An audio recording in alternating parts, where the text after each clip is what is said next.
Guys आज ना हमारे सामने बजाज की पल्सर N160 का ना दो मॉडल खड़ी है और दोनों ही मॉडल में ना बहुत ही ज़्यादा कंफ्यूजन होता है कि कौन सा मॉडल को आपको खरीदना चाहिए, कौन सा ज़्यादा वैल्यू फॉर जो मनी प्रोडक्ट है ना वो आपके लिए बनती है। इसके साथ ही साथ दोनों ही मॉडल के बीच में अगर आप प्राइस का डिफरेंस देखोगे ना तो टोटल 9,000 रुपये तक का मिलने वाली है और फीचर्स में भी आपको बहुत सारे जो डिफरेंसेस है वो आपको इन दोनों ही गाड़ी में देखने को मिल जाएगी।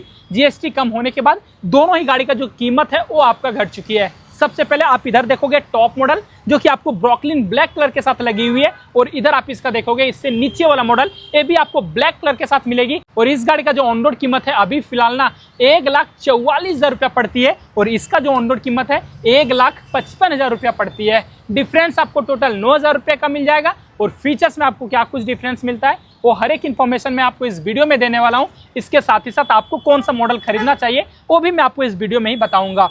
सबसे पहले दोनों ही गाड़ी का जो फ्रंट लुक है ना उसे आप चेकआउट कर लो। फ्रंट लुक में आपको कोई भी डिफरेंसेस नहीं देखने को मिलेंगे, दोनों ही आपको एग्रेसिव सा रखा गया है। फुल्ली एलईडी के साथ जो लाइट सेटअप है ना आपको दोनों ही गाड़ी में मिलेगी। प्रोजेक्टर लाइट आपको दोनों ही गाड़ी में मिल जाती है, बट यहाँ पे आपको एक डिफरेंस नजर आ रहा होगा कि टॉप मॉडल में आपको यहाँ पे एलईडी के साथ जो इंडिकेटर है वो आपको मिलती है और नीचे वाले मॉडल में आपको यहाँ पे हेलोजन बल्ब के साथ जो इंडिकेटर है वो आपको मिलेगी। नीचे में आओगे तो आपको यहाँ पे टेलीस्कोपिक में जो सस्पेंशन है वो आपको मिल जाती है और टॉप मॉडल में आपको यहाँ पे गोल्डन कलर के अपसाइड डाउन जो सस्पेंशन है वो आपको मिलेगी। डिस्क आपको 300 mm का दोनों ही गाड़ी में मिल जाती है। डुअल चैनल एबीएस आपको दोनों ही गाड़ी में मिल जाएगा और जो टायर है दोनों ही गाड़ी में जो कि आपको 180 सेक्शन के साथ मिलती है। और अब आ जाओ दोनों ही गाड़ी के साइड प्रोफाइल की ओर। सबसे पहले आप यहाँ पे टॉप मॉडल में देखोगे तो आपको यहाँ पे ना कुछ न्यू ग्राफिक्स, प्रीमियम सा जो ग्राफिक्स है वो आपको मिल जाएगी। N160 का जो ब्रांडिंग है वो आपको किया गया है और नीचे वाले मॉडल में आप देख सकते हो सिंपल सा जो ग्राफिक्स है वो आपको मिलती है। 14 लीटर के टैंक कैपेसिटी आपको दोनों ही गाड़ी में मिल जाएगी। सीट की ओर आओगे तो इस वाले मॉडल में आपको यहाँ पे सिंगल पीस सीट मिलता है। फैमिली के लिए बहुत ही ज़्यादा परफेक्ट है वो आपको होने वाली है। और टॉप मॉडल में देखो यहाँ पे आपको स्प्लिट में सीट मिलती है, 2 पीस अलग अलग सीट दिया गया है। कपल के लिए चाहे आप यूथ हो तो ये गाड़ी ना आपके लिए परफेक्ट होने वाली है। साइड में आप यहाँ पे सीट का होल देखो, N160 का जो ब्रांडिंग है वो आपको यहाँ पे किया गया है। वहीं आप इसके नीचे वाले मॉडल में आओगे तो इसका भी जो सीट का होल है यहाँ पे भी आपको N160 का ब्रांडिंग मिल जाएगा, बट ये कुछ ना आपको यहाँ पे सिंपल सा ही दिया गया है। नीचे में आओगे तो आपको मोनोशॉक टाइप का सस्पेंशन दोनों ही गाड़ी में मिल जाती है। साथ ही साथ 230 mm के डिस्क मिलेंगे और यहाँ पे भी आपको एबीएस के प्लेट दोनों ही गाड़ी में मिलती है। और दोनों ही गाड़ी में आपको सिमिलर सा जो मड फ्लैप है वो आपको मिल जाती है। मड गार्ड भी आपको यहाँ पे दिया गया है, बट टेल टाइट देखोगे आपको यहाँ पे डिफरेंसेस मिलेगी। इसमें ना आपको कुछ कम्यूटर सेगमेंट की तरह ही आपको यहाँ पे टेल टाइट दिया गया है, बट टॉप मॉडल में आओगे तो यहाँ पे आपको साफ सा जो डिजाइन है वो आपको मिल जाती है। इसमें आपको स्प्लिट में ग्रैब हैंडल मिलेगी, बट इसमें आपको यहाँ पे सिंगल पीस जो ग्रैब हैंडल है वो आपको मिलती है। और दोनों ही गाड़ी में एलईडी में जो टेल लैंप है वो आपको सिमिलर सा जो डिजाइन है वो आपको मिल जाती है। टैंक की ओर आओगे तो दोनों ही गाड़ी में आपको मैंने बताया कि 14 लीटर के साथ टैंक कैपेसिटी मिलती है। गाड़ी आपको सबको E20 को सपोर्ट करेगी और दोनों ही गाड़ी में आपको यहाँ पे USB चार्जिंग पोर्ट है वो आपको मिलेगी।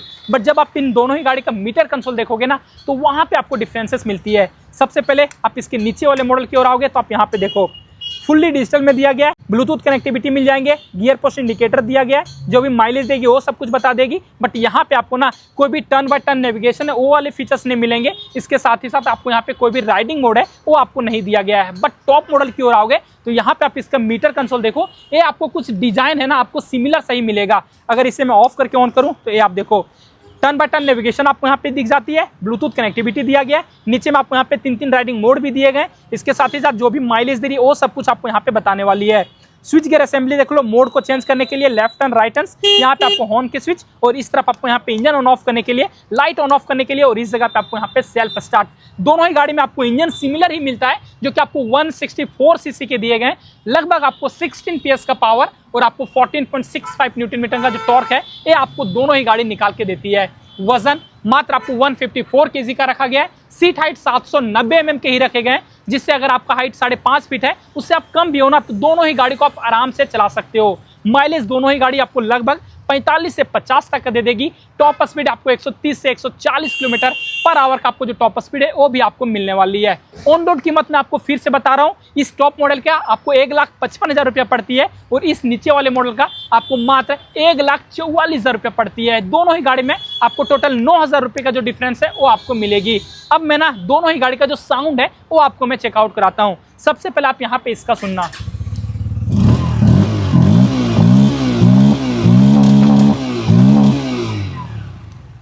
ये तो कुछ हो गया इस गाड़ी का एग्जॉस्ट साउंड। इंजन तो सिमिलर ही मिलता है, बट साउंड में आपको उतना ज्यादा जो डिफरेंस है ना वो आपको नहीं नजर आएगी।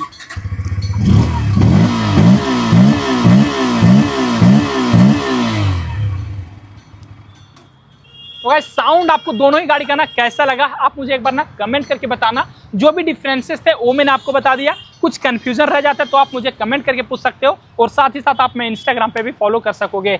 तो फिलहाल आज के लिए इन दोनों ही वीडियो के लिए बस इतना ही गाइस, थैंक्स फॉर वॉचिंग।